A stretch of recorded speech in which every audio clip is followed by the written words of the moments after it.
Assalamualaikum warahmatullahi wabarakatuh, Bapak Ibu hebat. Perkenalkan, nama saya Ratnawati SPD. Saya mengajar di SLB Negeri 1 Makassar. Saya merupakan salah satu peserta KHI Fasilitator Anti Kekerasan GTK Andalan Akademi.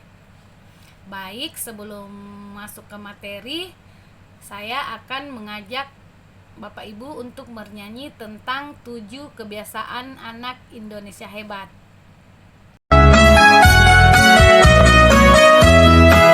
Bangun pagi beribadah olahraga, gemar belajar makan sehat dan bergizi.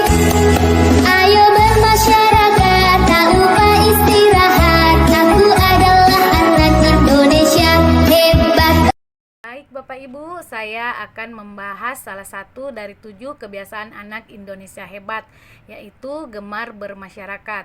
Tujuannya yaitu untuk memahami dan mendukung anak berkebutuhan khusus bagaimana tumbuh kembangnya di masyarakat. Yang kedua yaitu untuk mengetahui cara-cara praktis dalam mendukung dan memahami anak berkebutuhan khusus di masyarakat.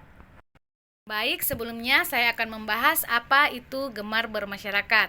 Jadi, gemar bermasyarakat menurut konteks 7 kebiasaan anak Indonesia hebat yaitu bagaimana anak-anak terjun langsung ke masyarakat, baik itu lewat sosial budaya atau keaktifannya di lingkungan masyarakat, sehingga dengan gemar bermasyarakat bisa menumbuhkan sikap gotong royong, toleransi, kerjasama, dan saling menghormati di antara masyarakat. Baiklah, sekarang saya akan membahas mengenai mengapa gemar bermasyarakat penting bagi anak berkebutuhan khusus. Yang pertama yaitu pengembangan interaksi sosial. Dengan kita mengajak mereka terjun langsung ke masyarakat, kita dapat membantu mereka dalam hal berkomunikasi, berbagi, dan bergiliran di masyarakat. Yang kedua yaitu peningkatan kemandirian dan kepercayaan diri. Dengan diterimanya anak berkebutuhan khusus di masyarakat, walaupun sekecil apapun itu, mereka akan merasa dihargai dan sehingga dapat menumbuhkan rasa kemandirian di masa depan. Ketika anak ABK terlibat aktif di masyarakat, maka mereka akan belajar mengenai perbedaan keberagaman atau biasa kita sebut dengan toleransi. Serta mereka juga dapat menjalin persahabatan yang berharga. Maka mereka akan belajar mengenai perbedaan keberagaman atau biasa kita sebut dengan toleransi.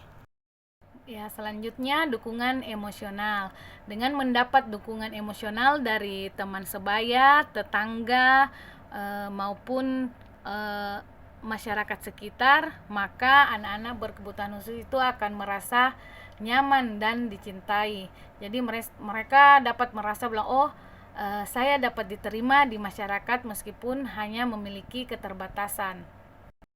Adapun prinsip inklusif untuk mendorong anak berkebutuhan khusus bermasyarakat. Yang pertama yaitu kenali bakat minat mereka. Jadi kita di sini jangan fokus pada keterbatasannya, tapi kita fokus apa yang menjadi bakat dan minat dari anak berkebutuhan khusus. Misalnya anak autis senang menggambar, maka kita libatkan dalam komunitas menggambar.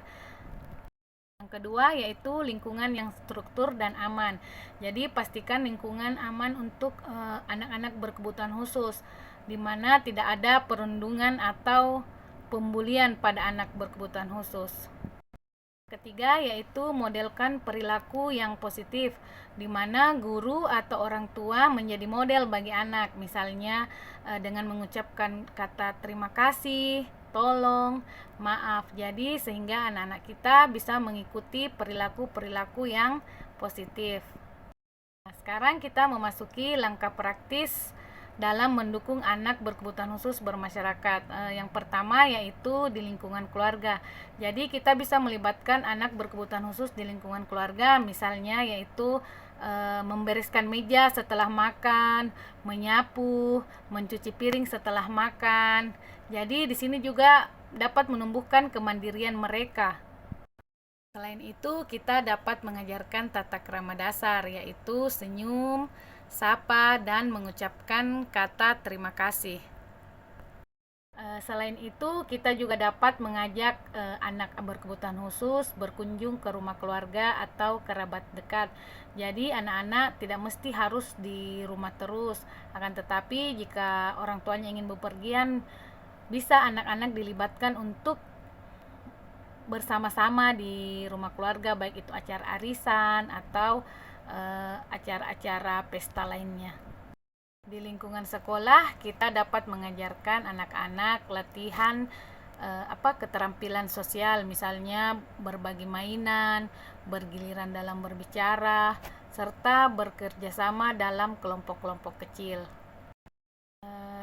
Jadi selain itu, kita juga bisa mengajak anak berkebutuhan khusus untuk berinteraksi atau berbelanja di pasar atau di toko agar komunikasi fungsional mereka dapat berjalan dengan baik. Jadi agar kebiasaan bermasyarakat bagi anak berkebutuhan khusus dapat berhasil, maka dukungan dari berbagai pihak sangat diperlukan, utamanya peran orang tua, saudara, keluarga, dan lingkungan di sekitar masyarakat. Jadi kesimpulannya, gemar bermasyarakat merupakan kunci untuk mengembangkan potensi sosial, emosional, dan kemandirian bagi anak berkebutuhan khusus. Dengan dukungan, pengertian, dan serta mampu berinteraksi dan berkontribusi secara positif. Terima kasih. Demikian, semoga anak-anak berkebutuhan khusus dapat diterima di masyarakat luas. Demikian dari saya. Assalamualaikum warahmatullahi wabarakatuh.